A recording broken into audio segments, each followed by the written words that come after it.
নুরুল ইসলাম সাহেব বুঝালেন তার ছেলে এবং ছেলের বউ মোটামুটি রাজি। সবার সাথে আলোচনা না করলে খারাপ দেখা যাবে, বিধায় সবাইকে জানাচ্ছেন। গলা খাকারি দিয়ে তিনি বললেন, সবার আগে আমার নাতনিরে ডাকো, ওর কোনো পছন্দ আছে কিনা জানুন দরকার আগে। আদিবা বেগম ধমকের সুরে বললেন, কি বলেন আব্বা, আপনি এসব? আফিপার আবার কিসের পছন্দ? আমরা যাই কমু তাই হইব। এরকম মেয়ে আমি জন্ম দিই নাই যে অন্য ছেলের সাথে প্রেম ভালোবাসা করবে। আমার মেয়েরে আমি ভালো করেই চিনি। লিলি বেগম মাথা নিচু করে ফেললেন। তিনি জানেন এই কথাটা নয়নাকে উদ্দেশ্য করে বলা হয়েছে।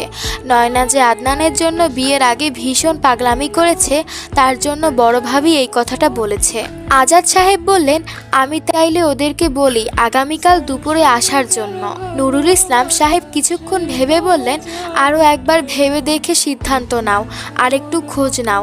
এখনকার যুগ, এটা আর কিছু বলবো না। এরপরেও যদি তোমরা মনে করো তোমাগো কোনো সমস্যা নাই, তাইলে আল্লাহর উপর ভরসা করে ওদের আসতে বলো। আদিবা বেগমের মুখ হাসি হাসি হয়ে গেল। এই প্রস্তাবটা তার ভীষণ মনে ধরেছে। সেই শুরু থেকে তিনি চেয়েছেন এখানে মেয়ের বিয়ে দিতে। চেয়ারম্যান সাহেবের আত্মীয় হবে, এটা কি চারটিখানি কথা? সবাই ঘুমোতে চলে গেল। বিছানায় শুয়ে লিলি বেগম মেয়ের হাত ধরে বললেন, এরকম কাজ করলি রে মা, এখনো খোটা শুনতে হয়। নয়না জেগেই ছিল, মেয়েকে খাওয়াচ্ছে। মায়ের কথা শুনে মুখটা মলিন হয়ে গেল তার। বাহিরে বৃষ্টি শুরু হয়েছে। নয়নার মনে হলো তার চোখের জল বৃষ্টি হয়ে ঝরে পড়ছে বাহিরে। নিজের চোখ মুছে নয়না বলল, দোষ কি আমার একার ছিল মা? লিলি জবাব দিলেন, না। নাতনির মাথায় হাত বুলাতে বুলাতে বললেন, পুরুষ মানুষের দোষ কেউই দেখে না মা, এই সমাজ এরকমই। পুরুষের বেলায় যেটা পাগলের মতো ভালোবাসা, নারী করলে সেটা হয়ে যায় অসভ্যতা। নয়না মেয়েকে বুকে জড়িয়ে বলল, আমি এসব ভুলে গেছি মা।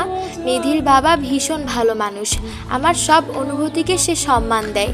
আমার সব পাগলামি জেনেও সে আজ পর্যন্ত কখনো একটা প্রশ্নও করেনি। আমি খুব ভালো আছি মা। পুরানো ঘাত তো শুকাতে একটু সময় লাগছে আমার। বিশ্বাস করো মা, আদনান ভাইয়ের জন্য আমার মনে ভালোবাসার এক ফোঁটা অনুভূতিও নেই। যা আছে তা শুধু ঘৃণা। সকালে ঘুম থেকে উঠতেই শালুক দেখে বাড়িতে কেমন সাজ সাজ রব। শালুকের মন আনন্দে নেচে উঠল। মন বলছে আজকে বাড়িতে একটা কিছু হতে চলেছে, তাহলে আজকে আর স্কুলে যেতে হবে না। স্কুলে না যাওয়ার আনন্দে শালুক কিছুক্ষণ দোতলার এ মাথা থেকে ও মাথা ছুটে বেড়ালো। স্কুল মিস গেলেই শালুকের ইচ্ছে হয় পাখির মতো উঠতে। বারান্দায় দৌড়াতে অসুবিধা হচ্ছে দেখে শালুক ছুটে গেল নিচের বাগানে।